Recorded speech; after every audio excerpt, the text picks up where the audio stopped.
Hello guys, welcome back to second part of this video. और हम third chapter पे थे अपने एंटरप्रेन्योरशिप के पे। और हमने लास्ट टॉपिक जो छोड़ा था वो था हमारा ब्रांड। तो ब्रांड से स्टार्ट कर दोबारा से। एक बार बता देता हूँ ब्रांड का मतलब क्या होता है बेटा। Brand is a comprehensive term use to denote the name, term, sign, symbol, design और द कॉम्बिनेशन ऑफ देम। कहने का मतलब क्या है, ब्रांड जो होता है एक तरीके से ब्रांड वो एक टर्म होता है कॉम्प्रिहेंसिव, यानी कि बहुत डिटेल में या फिर बहुत सारी चीज़ों को मिला के। इट इज़ अ टर्म, ठीक है ना। आप इसको बोल सकते हैं it is a term through which we are going to associate our product. एक ऐसा टर्म जिसके थ्रू हम लोग एसोसिएट करेंगे अपने किसको, प्रोडक्ट को एसोसिएट करेंगे हम, उसको हम क्या बोलेंगे बेटा, ब्रांड बोलेंगे। क्लियर है इतनी सी बात। ये है, इसको हटाते हैं पहले।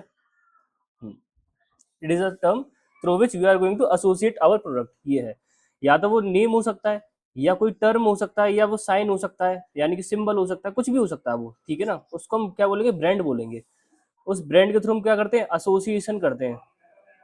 एसोसिएशन का मतलब होता है एक प्रोडक्ट का आइडेंटिफिकेशन, एसोसिएशन या फिर आइडेंटिफिकेशन। जब हम किसी प्रोडक्ट को आइडेंटिफाई करना चाहते हैं तो हम क्या करते हैं, उसके ब्रांड के थ्रू आइडेंटिफाई करते हैं। जैसे कि हम कोई टी शर्ट है, अगर मैं आपको एक टी शर्ट दूं और उस टी शर्ट में इस तरीके का सिग्नेचर अगर हो, तो आपका मतलब क्या समझ जाओगे आप कि नाइकी का है, ठीक है ना।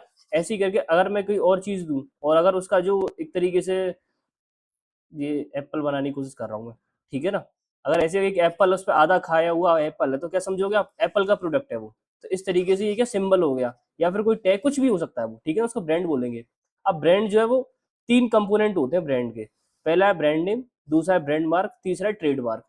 तो स्टार्ट करते हैं। ब्रांड नेम क्या होता है, एक ब्रांड का जो नेम होता है, एक particular name of a brand, particular name of company, particular name of company, एक कंपनी का पर्टिकुलर नेम, या फिर जो ब्रांड जो है एक तरीके से मान के चलो, ये है। तो ब्रांड जो है क्या, पर्टिकुलर कंपनी का जो नाम है उसको हम ब्रांड बोलेंगे। ठीक है, जैसे कि अगर कोई प्रोडक्ट अगर हमने परचेज करा है मार्केट में और वो हल्दीराम का है, तो हल्दीराम हम लोगों को पता है कि हल्दीराम के नाम से हम परचेज करेंगे तो अच्छा ही प्रोडक्ट होगा, तो वो उसका ब्रांड नेम है हल्दीराम का। कोई भी, अब हल्दीराम के स्वीट्स भी आते हैं, हल्दीराम की नमकीन भी आती है, बिस्किट्स में भी डील करता है हल्दीराम। तो इस तरीके से वो क्या है, हल्दीराम जितने सारे प्रोडक्ट में डील करता है। बिस्किट एक अलग प्रोडक्ट है, ठीक है ना, स्वीट्स एक अलग प्रोडक्ट है, और एक तरीके से और भी कोई खाने पीने का जो आइटम्स है वो भी एक अलग प्रोडक्ट है, ठीक है ना। फूड मान लो आप, एक तरीके से फ्रूट्स कर लो। पर इन सब का जो प्रोडक्ट है, उन सब प्रोडक्ट के ऊपर क्या नाम लिखा हुआ है, एक हल्दीराम, हल्दीराम, ये हल्दीराम। तो हल्दीराम क्या है, इसका ब्रांड नेम हो गया, ठीक है ना। याद रखना इस वाली चीज को। इधर से पढ़ते हैं हम। A brand name is a part of a brand which can be vocalised. Vocalise का मतलब क्या है, उसको हम बोल सकते हैं, ठीक है ना। And can be scope, can be spoken like a naming और न्यूबॉर्न चाइल्ड। हम उसका एक नाम रख देते हैं, ठीक है ना, एक तरीके से। तो वो क्या ब्रांड नेम होगा, ठीक है ना, वोकलाइज होगा, याद रखना वो। जैसे कि मर्सिडीज हो गया, वुडलैंड हो गया, एशियन पेंट्स हो गया, पेप्सी, मैगी, ये सब क्या है, अपने आप में क्या है, ब्रांड नेम्स है। सेकंड आता है brand mark. Brand mark is the part of a brand which can be recognize but can not be vocalize. It is a part of brand, याद रखना, it is a part of brand, लिख देता हूं। It is part of brand which can not be spoken. Brand mark को हम बोल नहीं सकते, but it can be seen. Easy भाषा में बोले तो इट कैन बी सीन, वो देखा जा सकता है पर वो बोला नहीं जा सकता, ठीक है ना। जैसे कि अब मैं बोलूँ, ये जो है मार्क जो है, ये मर्सिडीज का मार्क है एक तरीके से, ठीक है ना। तो आप इसको बोल तो नहीं सकते हो, बट हाँ आप इसको दिखा सकते हो लोगों को, देखो मर्सिडीज का मार्क है। या फिर मैंने आपको बताया था ये चार जो चूड़ियां, वो क्या है, ऑडी का मार्क है एक तरीके से। ऐसी करके काफी सारे प्रोडक्ट है, उनके क्या है, खुद के मार्क होते हैं, तो उसको क्या बोलेंगे हम, brand mark. Brand mark generally क्या होते हैं, सिंबल्स होते हैं, डिजाइन होते हैं, या फिर डिस्टेंट कलर स्कीम्स होती हैं एक तरीके से। जैसे कि अगर कोई लड़की छवी हुई है तो वो अमूल वाला है, ठीक है ना। रोनाल्ड जो है, रोनाल्ड समझते हो बेटा, एक वो क्या कहते हैं, येलो कलर का एक टॉय सा होता है मैकडोनल्ड के ऊपर, जो उसके ऐसे घुघराले बाल होते हैं उसके, पता हो तो आपने देखा हो, जोकर टाइप का, उसका नाम रोनाल्ड है। जब रोनाल्ड होता है तो वो किसका साइन है, मैकडोनल्ड का। वो सब क्या है, ब्रांड मार्क है अपने आप में। अब आता है ट्रेडमार्क। ट्रेडमार्क ही ब्रांड मार्क की तरह होता है। बता देते हैं क्या अंतर है थोड़ा सा।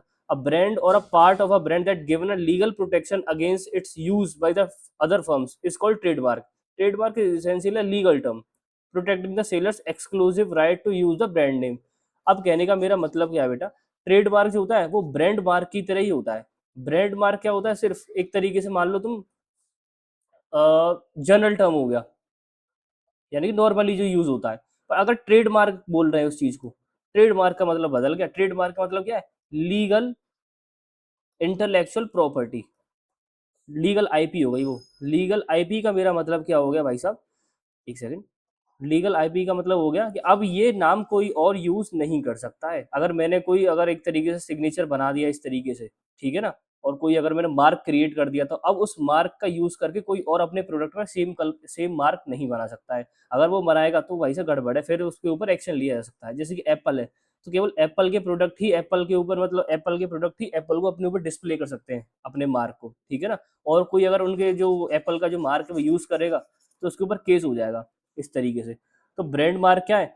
वो मार्क जो एक प्रोडक्ट को आइडेंटिफाई करने के लिए यूज होता है, बट अगर उसको हम क्या करें, लॉफुली रजिस्टर्ड करा दें, लॉफुली रजिस्टर्ड करा दें अगर, कहाँ पे रजिस्टर्ड होता है ये department of internal trade and तुम्हारा इंडस्ट्रियल ट्रेड्स में करके एक जगह है, वहाँ पे जाके मिनिस्ट्री ऑफ कॉर्पोरेट अफेयर्स, वहाँ पे जाके रजिस्टर होता है।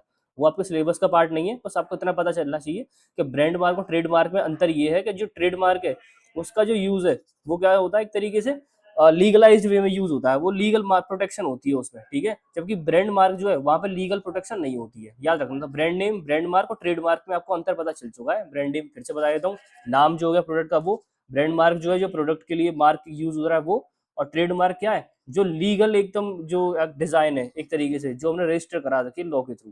क्लियर है ये वाली चीज? चलिए नेक्स्ट टॉपिक पे चलते हैं हम लोग। Qualities of good brand. अगर हमें कोई अच्छा ब्रांड क्रिएट करना है तो हमें क्या करना पड़ेगा? सबसे पहले शॉर्ट होना चाहिए, बहुत ही सिंपल होना चाहिए।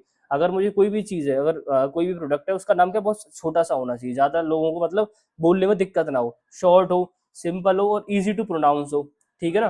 कॉम्प्लेक्स नहीं होना चाहिए, सुनने में अच्छा लगे, जैसे मार्वल सुनने में अच्छा लगता है, डीसी सुनने में अच्छा लगता है हम लोगों को। और अगर हम कोई जैसे कोई प्रोडक्ट है, सैमसंग, सैमसंग सुनने में काफी ज्यादा अच्छा लगता है, ये सब चीजें, ठीक है। नोटिसेबल होना चाहिए। नोटिसेबल मतलब क्या है? लोगों को एकदम अट्रैक्ट करे अपनी तरफ, ठीक है ना। प्लीजिंग, इम्प्रेसिंग व्हेन अटर, यानी कि बोलने में क्या है, थोड़ा बोलने में अच्छा लगना चाहिए। जैसे कि जो मेडिसिन की जो कंपनी होती है, ठीक है, वो लोग अपने मतलब इस तरीके से जो दवाइयों का नाम होता है, थोड़ा इंटेलेक्चुअल सा नाम होता है उन लोगों दवाइयों का, ठीक है ना। तो सिंपल होना चाहिए, नोटिसेबल होना चाहिए, ठीक है ना। प्लीजिंग, इंप्रेसिव व्हेन अटर, यानी बोला जाए जब, अटर मतलब बोला जाए जब, तो आज मतलब होना चाहिए। Neither obscene, negative, offensive, vulgar. ऐसा नहीं होना चाहिए कि उसकी डबल मीनिंग निकल के आए, या फिर ऐसा नहीं होना चाहिए कि उसको सुनने में मतलब एक तरीके खराब लगे। जैसे कि मॉर्फिन है, मॉर्फिन। अब मॉर्फिन जो है, मॉर्फिन एक ड्रग्स का नाम है, तो आप अपनी कंपनी का नाम मॉर्फिन तो नहीं रखोगे भाई, सीधी सी बात है। अब ड्रग का नाम मॉर्फिन है तो आप मॉर्फिन तो नहीं रखोगे अपनी कंपनी का नाम, ठीक है ना, ये वाली चीज है। तो सुनने में क्या है, खराब नहीं होना चाहिए एक तरीके से, ठीक है। Adept to packaging, labelling requirements of differing advertisement media. Simple और इजी इसलिए होता है क्योंकि जब कभी भी आप अपने जो प्रोडक्ट है उसके ऊपर पब्लिश करोगे उस नाम को, प्रोडक्ट के ऊपर आपको लिखना होता है वो नाम, पब्लिश करना होता है ब्रांड नेम। तो ब्रांड नेम अगर इजी और सिंपल होगा तो आपकी कॉस्ट भी कम आएगी उससे, ठीक है ना, ये वाली चीज है। और अगर आपने प्रोडक्ट का नाम भी सपोज करो बहुत लंबा नाम रख दिया आपने, तो भाई वो लिख भी नहीं पाओगे उसको, ये वाली दिक्कत आ जाएगी। क्लियर है? ये वाली चीज है। नेक्स्ट है link to the product, symbolically eye catching, यानी कि जो आप प्रोडक्ट का जो नाम है वो क्या है, आपको एक तरीके से लिंक करना चाहिए, यानी कि थोड़ा सा उसको कुछ सिमिलैरिटी हो, जो प्रोडक्ट का नाम जो है, जैसे कि जो जूस एक तरीके से कोल्ड ड्रिंक बनती है, कोल्ड ड्रिंक में फ्रूटी है, माजा है, ये थोड़ा सा क्या है, जो कोल्ड ड्रिंक है उससे मिलते जुलते नाम है। अब मैं अगर ऐसा तो है नहीं कि कोई कोल्ड ड्रिंक है, अब कोल्ड ड्रिंक का नाम मैं रख दो चेतराम, चेतराम कोई कोल्ड ड्रिंक का मतलब निकल नहीं रहा है कोई दूर तक। तो जो भी मैं अपने प्रोडक्ट है उसका जो नाम है वो क्या थोड़ा सा सिमिलर होना चाहिए कहीं ना कहीं, ठीक है ना, ये वाली चीज है। और लास्ट में क्या है, contemporary, capable of being registered product legally, यानी कि वो लीगली रजिस्टर्ड हो सके ऐसा नाम होना चाहिए, यानी कि पहले से ही किसी ने ऑप्ट आउट ना कर रखा हो वो, पहली बात तो। और एक तरीके से लॉ उसको रिकॉग्नाइज करे, लॉफुली रिकॉग्नाइज हो सके, ये वाली चीज है, ये वाली चीज है, ठीक है ना, ये आता है। तो ये सब जो वर्ड, ये सब जो लाइन है वो सब क्या है, क्वालिटीज है गुड की, और एक तरीके गुड ब्रांड की। तो आपको सारी याद नहीं रखनी है, कुछ ही याद रखनी है। शॉर्ट होना चाहिए, सिंपल होना चाहिए, नोटिसेबल होना चाहिए, प्लीजिंग टू आपका ईयर होना चाहिए, कैची होना चाहिए थोड़ा सा, ठीक है ना, प्रोडक्ट्स के सिमिलर होना चाहिए, लिंक टू प्रोडक्ट होना चाहिए। ये सब चीजें आपको थोड़ा सा खुद से याद रखने वाली चीज है, इसमें मैं कुछ नहीं कर सकता हूँ, ठीक है, ये वाली चीज है। चलिए अब थोड़ा सा अलग चलते हैं। हाँ, entrepreneurs perspective on brand name, यानी कि एंटरप्रेन्योर ब्रांड नेम को किस तरीके से देखते हैं। तो मतलब ब्रांड नेम जो है वो भी अपने आप में काफी तरह के होते हैं, तो हमें डिफरेंस भी पता होता है एक तरीके से। जो अलग अलग जो ब्रांड नेम है वो पता होना चाहिए किस किस तरह के ब्रांड नेम होते हैं। कई बार हमें 5 नंबर का क्वेश्चन आ जाता है कि एक्सप्लेन द ब्रांड नेम, ठीक है ना, और हमें बताना पड़ता है। सिर्फ ब्रांड नेम लिखने से काम तो नहीं चलेगा, हमें टाइप्स भी लिखने पड़ेंगे वहाँ पे। तो इसीलिए हमें अलग अलग तरह के जो ब्रांड नेम है वो भी पता होना बड़ा जरूरी है, ठीक है।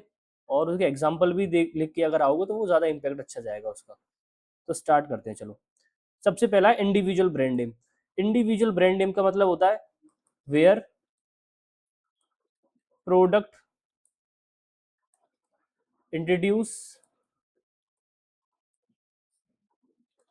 इटसेल्फ, अलग लिख दिया मैंने ये। प्रोडक्ट इंट्रोड्यूस इटसेल्फ सोनली, या फिर इंडिविजुअली, या फिर डिस्टिंक्टफुली, कुछ भी लिख दो, जो वर्ड आपको सही लगे। डिस्टिंक्टफुली, जब कोई प्रोडक्ट जो है अपने आप को अकेला, सबसे अलग, या फिर अकेला, या फिर अपने आप में इंडिविजुअल, जो खुद ही अपने आप में अकेला है, इस तरीके से जो अपने आप को दिखाए, वो वाला प्रोडक्ट क्या हो गया, इंडिविजुअल ब्रांड नेम हो गया, ठीक है ना। जैसे कि मतलब क्या है, लक्स, लक्स जो ब्रांड नेम है वो क्या है, ब्यूटी सोप्स के लिए यूज होता है, ठीक है ना। और तो कहीं लक्स का और कोई प्रोडक्ट नहीं है, सिर्फ लक्स का यही वाला प्रोडक्ट है, ठीक है ना। लाइफ बॉय, लाइफ बॉय अगर बोलेंगे तो कौन सा वाला प्रोडक्ट आता है, एक तरीके से साबुन हमारे दिमाग में आता है, गुड हेल्थ वाला, जर्म्स जिससे किल होते हैं, ये सब चीजें। तो जो प्रोडक्ट जो केवल अपने आप में सेपरेट ब्रांड नेम क्रिएट कर ले, उसको हम क्या बोलते हैं, एक तरीके से इंडिविजुअल ब्रांड नेम, ठीक है ना। ये हमें एक दो एग्जांपल है जो याद रखने चाहिए, आप खुद से भी अपने एग्जांपल लिख के आ सकते हो। दूसरा हो गया फैमिली ब्रांड नेम। इसका मतलब होता है entrepreneur can opt the use of common successfully family name for their several products, यानी कहने का मतलब क्या है, company company can use single brand name, अब ये लिख सकते हो बेटर है, single brand name for its multiple line of product, multiple line of products. एक ही प्रोडक्ट का नाम है और वो काफी जगह यूज हो रहा है। जैसे कि अब इसमें ही देख लेते हैं, पहला सेकंड वाला जो एग्जांपल है मैगी का। अब मैगी जो है, अब मैगी से आपको लगता है क्या कि नूडल्स ही बनते हैं उसके, नहीं, नूडल्स तो बनते ही हैं, वो लोग क्या क्या करते हैं, मसाला भी बेचते हैं मैगी के नाम का, ठीक है। मैगी के नाम का एक तरीके से आपका सॉस भी जाती है, मैगी के भाई सब पास्ता भी जाते हैं।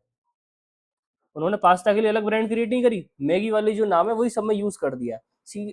ऐसे ही बेटे जो अमूल है, अमूल वालों ने भी क्या करा अपना, अमूल वालों ने भी अमूल का ही नाम यूज करके सब जगह प्रोडक्ट अपने अमूल के निकाल दिए। अमूल बटर हो गया, अमूल लस्सी हो गया, और अमूल छाछ हो गया। तो ये सब क्या है, एक फैमिली जो ब्रांड नेम है, एक सिंगल ब्रांड नेम यूज करा है फॉर डिस्टिंक्ट प्रोडक्ट, या फिर प्रोडक्ट लाइन, अपनी प्रोडक्ट डिफरेंट प्रोडक्ट लाइंस के लिए यूज जो कर दे, उसको बोलते हैं फैमिली ब्रांड नेम, ठीक है। थर्ड वन है आपका corporate names.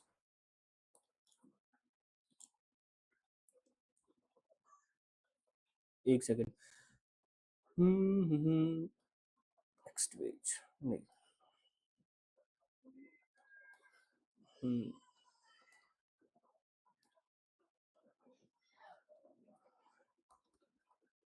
here large corporations,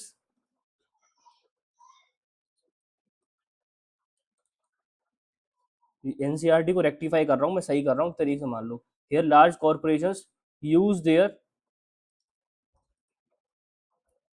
corporate names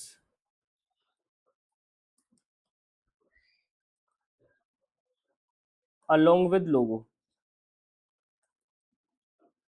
along with their logos, ये लिख लेना ध्यान से।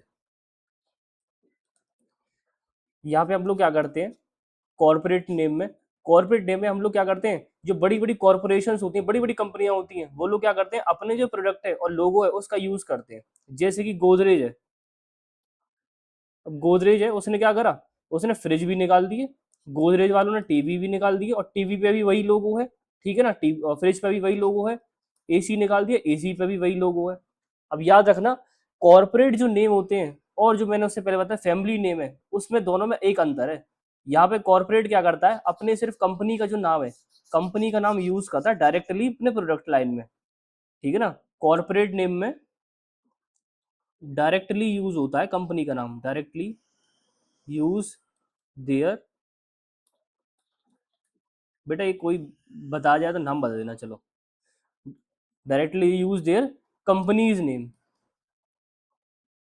कंपनी का नाम यूज होता है।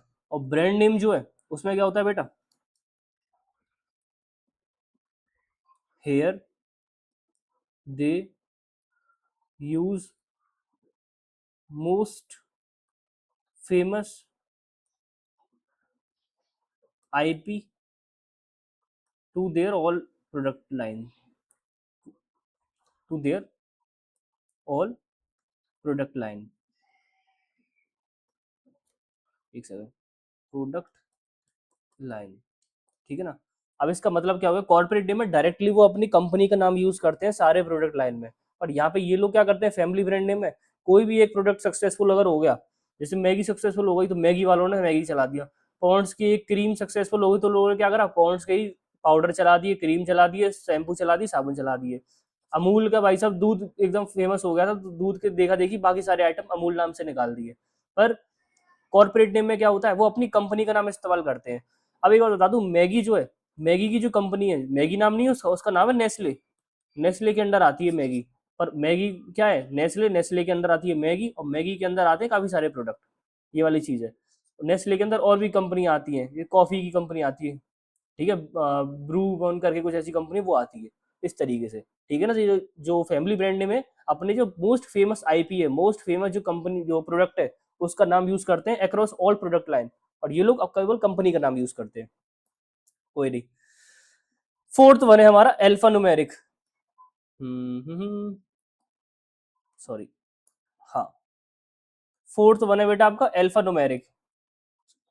अल्फा न्यूमेरिक का मतलब क्या हो गया, here we use name and symbols with numbers to denote our product।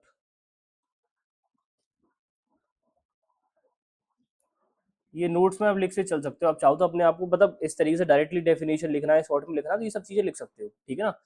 हम लोग क्या करते हैं यहाँ पर, नेम का यूज करते हैं, प्लस सिंबल्स का यूज करते हैं, प्लस नंबर्स का यूज करते हैं। जैसे कि आप एग्जांपल दे सकते हो, लिव 52, एक काफी ज्यादा बड़ी टेबलेट आती है बेटा, लिव 52, तो इसमें नाम भी यूज हो रहा है लिव, और 52 नंबर भी यूज हो रहा है, ठीक है।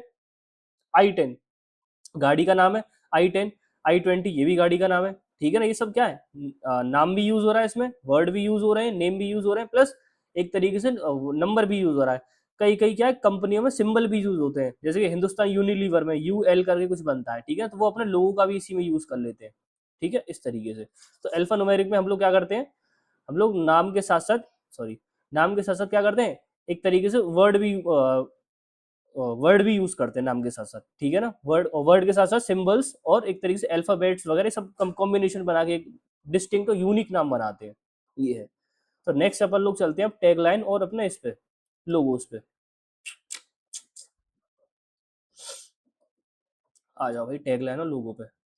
लोगो का मैंने मतलब बताया था, सिंबल हो गया डिस्टिंक्ट सिंबल, जो क्या है, डिस्टिंक्ट है, एक दूसरे से ज्यादा अलग है, ठीक है ना। टैग लाइन क्या हो गया, कैची फ्रेज हो गया, कैची फ्रेज और लाइन्स, कैची फ्रेज है लाइन। और इसको अभी अंदर जाके और देख लेते हैं, ये तो सिंपल सी बेसिक सी बात थी, ठीक है ना। लोगो का मतलब हो गया शॉर्ट में लोगो टाइप, जो सिंबल्स जो आइडेंटिफाई करने के लिए आसान, मतलब एक आइडेंटिफाई करने के लिए हमें इजीली होता है, इससे इसमें ज्यादा कुछ नहीं है, ठीक है। लोगो का मतलब होता है एक ऐसे सिंबल्स जिससे हम अपने प्रोडक्ट को आइडेंटिफाई कर सकते हैं, ठीक है ना। और उन लोगोस के थ्रू हम एक कंपनी को भी आइडेंटिफाई कर सकते हैं। In the end of the day जो लोगो होते हैं वो कॉर्पोरेट जो लोगो होते हैं वो कंपनी की आइडेंटिटी बन जाते हैं। कल को अगर मैं एप्पल का अगर केवल डायग्राम बना दूंगा तो लोग समझ जाएंगे कि ये एप्पल का प्रोडक्ट है, ठीक है ना, इस तरीके से। और अगर मैं नाइकी का ऐसे करके एक चेक बना दूंगा तो लोगों को समझ में आ जाएगा कि नाइकी का प्रोडक्ट है। तो लोगों क्या एक तरीके से आइडेंटिटी क्रिएट कर देते हैं, ठीक है ना, ये वाली चीज है। नेक्स्ट पे अपना चलता है टैग लाइन पे। आप लोग चाहो तो आराम से पॉज करके पढ़ सकते हो, ठीक है ना, ये इसमें कोई ज्यादा हार्ड एंड फास्ट चीजें नहीं है। जो मेन है उससे बात करते हैं पहले। टैग लाइन, टैग लाइन का मतलब होता है एक तरीके से कैची लाइन या फ्रेजेस जो क्या कस्टमर को एक तरीके से अट्रैक्ट करते हैं, जो कस्टमर को सुनने में भी अच्छा लगता है। ये क्या प्लीजिंग होना चाहिए पहली बात तो, pleasing, rhymable, rhymable, pleasing, rhymable, and have some connection,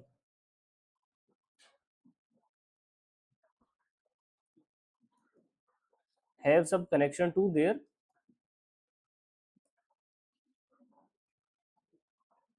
product, कोई प्रोडक्ट से कनेक्शन होना चाहिए, ठीक है ना। टैग लाइन का, टैग लाइन क्या हो सकता है, एक तरीके से क्वेश्चन भी हो सकता है, स्टेटमेंट भी हो सकता है, एक्सक्लेमेशन भी हो सकता है। जैसे कि मैं एग्जांपल इसमें नीचे लिखे हुए हैं काफी सारे, देख सकते हो आप। जैसे अमूल का क्या है, a gift for someone you love, ये एक तरीके से उसका टैग लाइन है। रसना का क्या है, आई लव यू रसना, और आई एम लविंग इट का मैकडोनल्ड, ये सब वो है। जैसे मैं एक सबसे इजी बताता हूँ तो मैं, घड़ी डिटर्जेंट वाले का क्या है, पहले इस्तेमाल करें फिर विश्वास करें। या फिर आप उसका देख लो, दाग अच्छे हैं, रिन वाला जो है, सर्फ एक्सल जो है, सर्फ एक्सल भाई याद करो, जो बच्चा होता है जो गंदे कर लेता है कपड़े, सर्फ एक्सल वाले, उसका टैगलाइन क्या है, दाग अच्छे हैं, इस तरीके से। तो ये भी यूज होता है अपने अपने बिजनेसेस में, ये है। ये आप बताओगे क्या क्या है इसमें, लोगो और टैगलाइन कहाँ कहाँ पे है, जैसे कि हाँ, ये पूरा का पूरा लोगोज है, ठीक है ना, सब लोगो है, ठीक है ना, सब लोगो आ रहे हैं। ये यूनिवर्सिटी, दिल्ली यूनिवर्सिटी का लोगो है ये, कोई दिक्कत नहीं है, ठीक है। अब आते हैं हम लोग पैकेजिंग पे।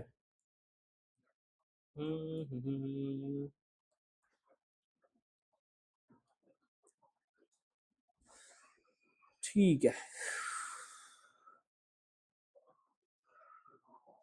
packaging is often the key element in assisting mainly consumer goods companies to achieve their competitive advantage. The critical decision that must be made on packaging concern with the function that the product package which perform as well, mix of packaging component best able to perform the different degrees of the particular functions of packaging।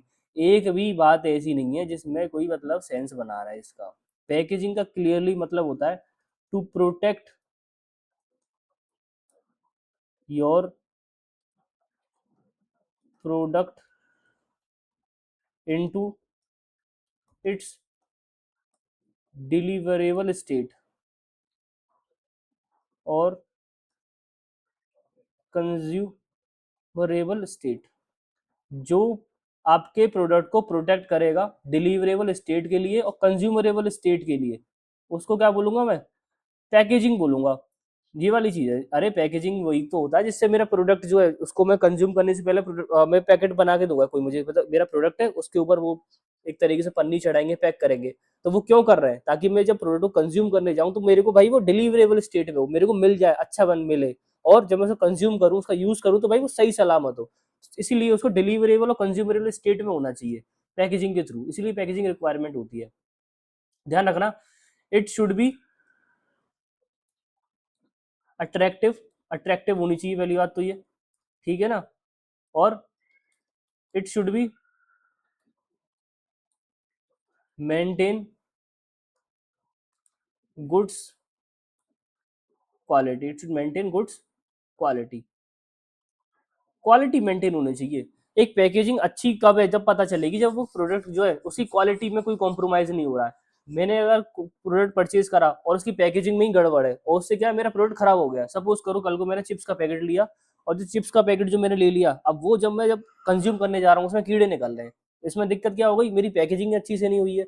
जब मैं consume करने जा रहा हूँ, जब मैं deliverable state मेरी आ गई है, उसकी यूज करने की टाइम आ गया है, जब वो अच्छा नहीं है, तो उसका मतलब क्या निकला। इसलिए जो पैकेजिंग है मैंने आपको इसलिए बताया था कि वो डिलीवरेबल स्टेट में होना चाहिए, और जो हमारे प्रोडक्ट है उसको प्रोटेक्ट करना चाहिए, तो ही हमारी पैकेजिंग काम करेगी, अदरवाइज पैकेजिंग काम नहीं करती है। दूसरा होता है लेबलिंग।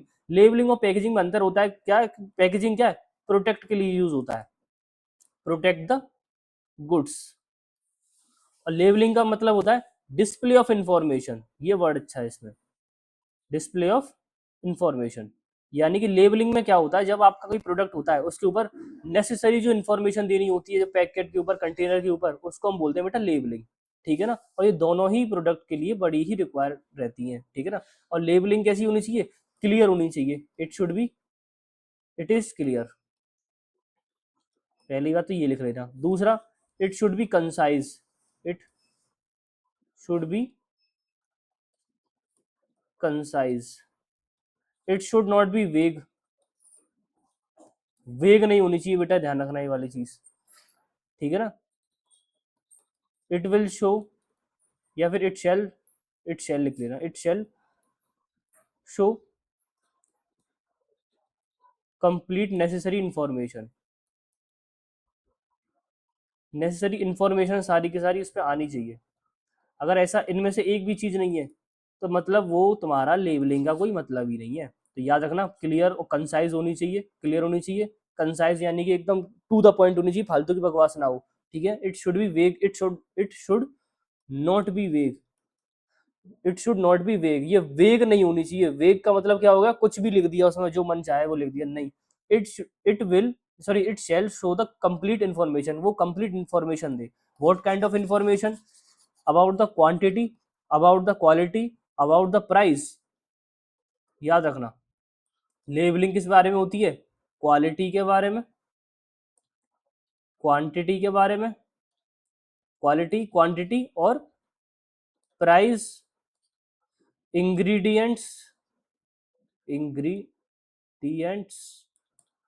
और आपका क्या मतलब हो गया इसमें? इंग्रेडिएंट्स भी हो गए। हाउ टू यूज, यूज कैसे करना ये भी लिखा होता है उस पर। और कॉशियस,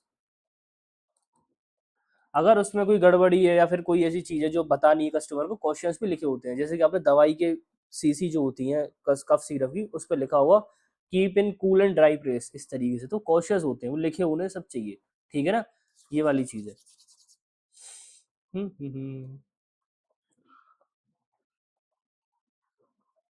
ओके, अब इंटेलेक्चुअल प्रॉपर्टी वाला टॉपिक आ गया इसमें, नाइस, मेरा फेवरेट टॉपिक है ये। पेटेंट्स, इंटेलेक्चुअल प्रॉपर्टीज पे बात करते हैं हम। सबसे पहले इंटेलेक्चुअल प्रॉपर्टी होती क्या है? इंटेलेक्चुअल जो प्रॉपर्टी होती है बेटा, आईपी बोलते हैं उसको हम, इंटेलेक्चुअल प्रॉपर्टीज। इसके अंदर काफी सारी चीजें आती हैं। पहले तो पेटेंट आ गया, कॉपीराइट, इंडस्ट्रियल डिजाइन, ट्रेडमार्क, ये सब इंटेलेक्चुअल प्रॉपर्टीज है।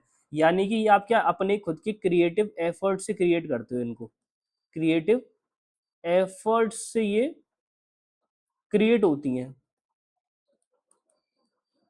एंड दे आर लीगल, और ये क्या होती हैं? लीगल और होती हैं अपने आप में। बट आफ्टर रजिस्ट्रेशन, एक कैच है इसमें, बट आफ्टर रजिस्ट्रेशन, आपको एक रजिस्ट्रेशन कराना पड़ेगा, तब जाके आपकी इंटेलेक्चुअल प्रॉपर्टी यूज होती है, पता एक तरीके से आपकी वैलिड मानी जाएगी। अगर मैं रजिस्ट्रेशन नहीं कराऊंगा तो क्या होगा? Then IP can be stolen और मिसयूज। आईपी अगर क्या है, मिस यूज हो सकती है, स्टोल हो सकती है, ठीक है ना, ये वाली चीज है। इसीलिए हम आईपी को रजिस्टर कराते हैं। ये दोनों बात आप ध्यान से लिख लेना एक बार, ठीक है। पॉज करते रहा करो भाई वीडियो, अगर देख भी रहे हो तो। पेटेंट का मतलब क्या होता है? अगर आपने कोई ऐसी चीज इन्वेंट कर दी, ठीक है ना, जो एकदम सबसे अलग है, तो उसको क्या करोगे? पेटेंट करा लोगे। जैसे कि it grants a inventor right to exclude others from making using, उसको ना बना सकते हो, ना उसे यूज कर सकते हो, ना उसे बेच सकते हो, ना उसे बेचने की किसी को प्रॉमिस कर सकते हो, ठीक है ना। अगर किसी ने इन्वेंशन कर दिया किसी चीज का, सपोज करो कल को मैंने एक मेडिसिन इन्वेंट कर दी कैंसर के लिए, और उसका पेटेंट करा लिया, तो अब वो मैंने बनाई थी, तो मैंने उसका पेटेंट ले रखा है, तो ना उसको कोई बना सकता है, ना उसका यूज कर सकता है, ना उसे बेच सकता है, ना कोई उसे कॉन्ट्रैक्ट कर सकता है उसको लेके, अनटिल अनलेस मेरी परमिशन ना हो। तो लोगों को मेरी परमिशन लेनी पड़ेगी।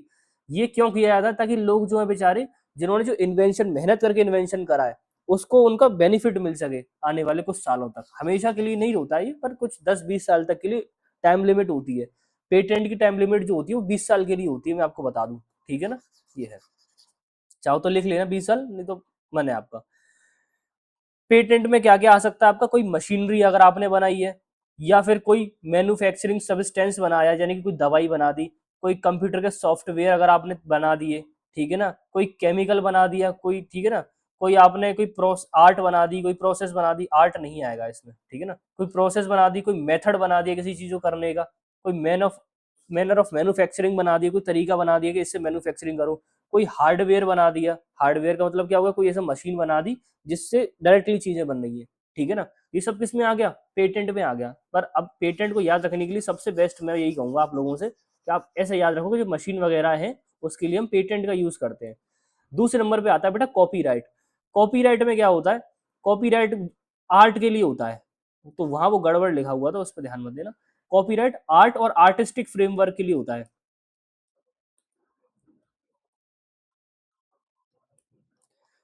अब आर्टिस्टिक फ्रेमवर्क का मतलब क्या हो गया, किसी ने कोई बुक लिख दी, नोवेल लिख दिया, ड्रामा लिख दिया, सॉन्ग लिख दिया, गेम बना दिया किसी तरह का, ये सब क्या हो गया, सिर्फ कॉपीराइट हो गए। कोई मूवी बना दी भाई साहब, कोई एनिमे बना दिया, ये सब क्या कॉपीराइट में आ गया, ये सब आर्ट है। और ये आर्ट क्या है, इसको ना कोई बेच सकता है ना कोई यूज कर सकता है अनटिल अनलेस सामने वाले की परमिशन ना हो तो, ठीक है ना, ध्यान रखना। इसके बाद है इंडस्ट्रियल डिजाइन। आपने कोई पर्टिकुलर इंडस्ट्री ही बना दी अपने मन से। आपने क्या करा, आपने जैसे कि सपोज करो इंडस्ट्रियल कम्युनिटी और हैंडीक्राफ्ट, यानी कि एक काम ने अपने क्या करा, कपड़े बनाने की एक पूरे प्रोसेस के बन एक मशीन बना दी। वैसे कपड़े बनाने की बहुत लंबी प्रोसेस होती है, पर आपने एक बड़ी सी मशीन बना दी, उसमें कपड़े डालो, कपड़े काटो, कपड़े सुखाओ, कपड़े बनाओ, और लास्ट में पैकिंग होके कपड़े बाहर आ रहे हैं। ये आपने पूरा इंडस्ट्रियल फ्रेमवर्क बना दिया एक बार में, कि मैं यहाँ से सिर्फ रॉ मटेरियल डालूंगा, इधर बीच में थोड़ा बहुत मुझे काम करना है, और लास्ट में क्या करूंगा, मैं कपड़े निकालूंगा सीधे। तो ये भी क्या हो गया मेरा इंडस्ट्रियल डिजाइन, पूरा एक इंडस्ट्री का डिजाइन बनाना, वो भी क्या हो गया मेरा इंटेलेक्चुअल प्रॉपर्टी हो गया। इसको भी कोई और यूज नहीं कर सकता मेरे अलावा, ठीक है। फिर होता है ट्रेडमार्क। ट्रेडमार्क का मैंने पहले ही बताया था आपको, मतलब अगर आप कोई सिंबल चाहते हो रजिस्टर कराना, कि भाई मेरा ये सिंबल है और इसको रजिस्टर करा दो, जैसे किसी ने जैगवार, उड़ता हुआ जैगवार, ये देखो जैगवार बनाता हूँ, ये जैसे किसी ने मेरा, हाँ, किसी ने जैगवार है वो रजिस्टर्ड करा लिया, तो अब भाई वो जैगवार वो अपनी जैगवार वाली कंपनी में यूज करेगा। या फिर किसी ने वो चार चूड़ियां जो है ऑडी वाली वो रजिस्टर करा ली, तो ये सब क्या है ट्रेडमार्क हो गए, ध्यान रखना, ठीक है। नेक्स्ट ट्राई करते हैं अब, ट्रेड सीक्रेट्स, ये लास्ट टॉपिक है, फिर इसके बाद प्राइसिंग वगैरह आगे देखेंगे, अब ये तो आज के लिए इतना ही है बस, ठीक है। पर लास्ट इसको देख लें, ट्रेड सीक्रेट। ट्रेड सीक्रेट का मतलब हो गया बेटा कोई ऐसा फॉर्मूला जो आपने क्रिएट करा था और आप उसको किसी को शेयर नहीं करना चाहते हो, कोई ऐसा सीक्रेट कॉन्फिडेंशियल फॉर्मूला, जैसे कोको कोला का फॉर्मूला है। कोको कोला फॉर्मूला जो है वो बहुत अपने आप में सीक्रेट है, जो कोल्ड ड्रिंक वगैरह बनती है, तो वो क्या है एक तरीके से ट्रेड सीक्रेट हो गया, ठीक है ना। उसको अगर कोई और यूज करता है आपके अलावा, तो उस पर भी एक्शन लिया जाएगा। ट्रेड सीक्रेट का मतलब होता है confidential information of business which can give a competitive edge to another person. Confidential business information which provide an enterprises a competitive edge, यानी कि एक ऐसी इंफॉर्मेशन जो बाकी लोगों को अगर मिल गई तो उनको कॉम्पिटेटिव एज मिल जाएगा, और अगर इसके पास है तो इसको कॉम्पिटेटिव एज मिला हुआ है। ढूंढी किसने है इंफॉर्मेशन, इसने ढूंढी है, यूज कौन करेगा, यही करेगा। क्लियर है, तो यही वाली चीज है इसमें, ठीक है ना, ध्यान रखना। अच्छा, इसने बड़ा काफी अच्छा एग्जांपल दिया, इसको देख लेते हैं। पेटेंट का मतलब हो गया, ठीक है, नहीं ये लोग आप अपने आप करना, मैं नहीं कर रहा इसको, मैंने आपको सब कुछ बता दिया, बस आज के लिए इतना ही है।